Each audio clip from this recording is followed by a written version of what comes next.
E o que já mudou na Constituição? Pois é, vamos lá. Vamos falar dos impostos mais importantes, né? Eu dei essa pincelada de algumas coisas que já foram alteradas. Por exemplo, no imposto de transmissão causa morte e doação, a gente já teve algumas previsões de, por exemplo, a alíquota escalonada.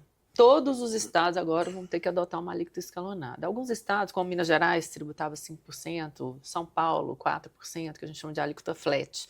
Independentemente do tamanho do patrimônio, você tinha uma alíquota única. Agora os estados vão ter que fazer um escalonamento. Com esse escalonamento, obviamente, vai aumentar, né? E vai aumentar por quê? Existe muita gente, assim, você ouve de tudo, né? Papel aceita tudo, internet aceita tudo, então tem gente falando de tributação de 40%, de 30%.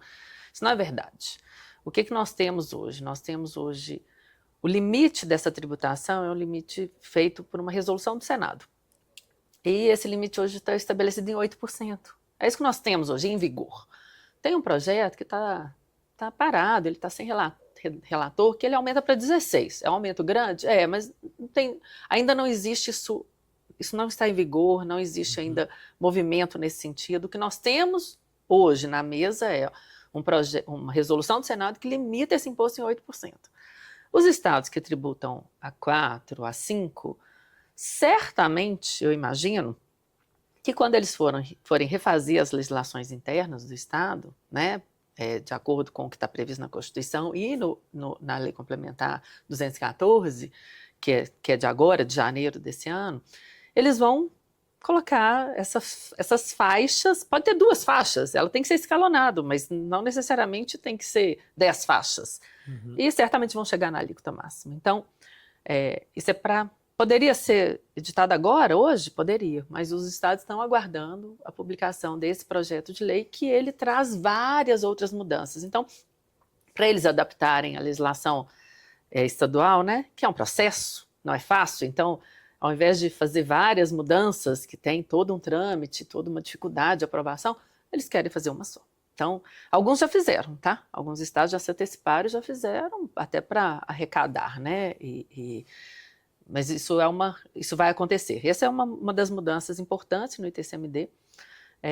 A outra questão do ITCMD que está sendo muito comentada é a tributação dos bens e das doações que ocorrerem nas sucessões com bens no exterior.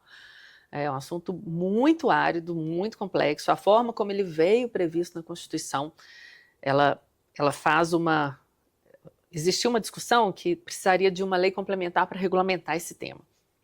Essa lei complementar nunca veio e alguns estados começaram a cobrar, mesmo não tendo a regulamentação. E isso chegou no Supremo, foi considerado inconstitucional, os estados tiveram que recuar e todas as tributações que eles tentaram fazer por meio de uma lei estadual, eles perderam, né?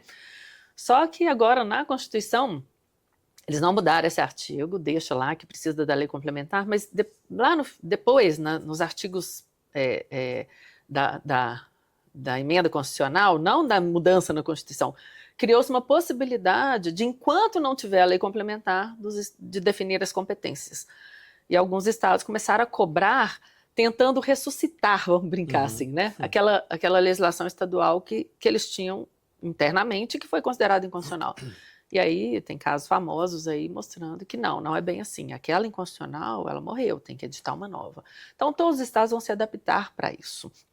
E tem muitas outras mudanças. A questão que essas estão vindo por aí nessa lei complementar, nesse projeto de lei complementar que está para ser aprovado, que é mudança do valor para avaliação de empresas, por exemplo. A gente tem a discussão se é valor de patrimônio líquido, se é valor de um patrimônio ajustado, né, a valor de mercado. Alguns estados fazem isso, na verdade a grande maioria, mas no projeto piora um pouco.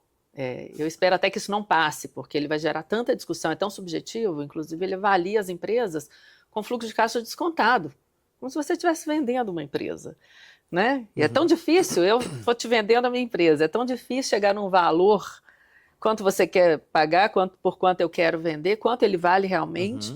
Você imagina o fisco com esse poder de definir quanto a sua empresa vale, com fluxo de caixa descontado, fundo de comércio.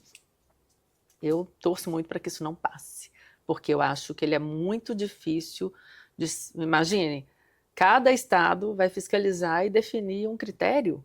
Como vai ser isso? Vai ter um critério objetivo para uma coisa que é subjetiva? Não tem jeito, né? Quanto vale aquela empresa? Muitas vezes a empresa vale pelo sócio que participava da gestão e que falece. E aí? O Estado tem a capacidade de avaliar quanto essa empresa... Isso é um assunto muito polêmico, mas está lá no texto da lei complementar.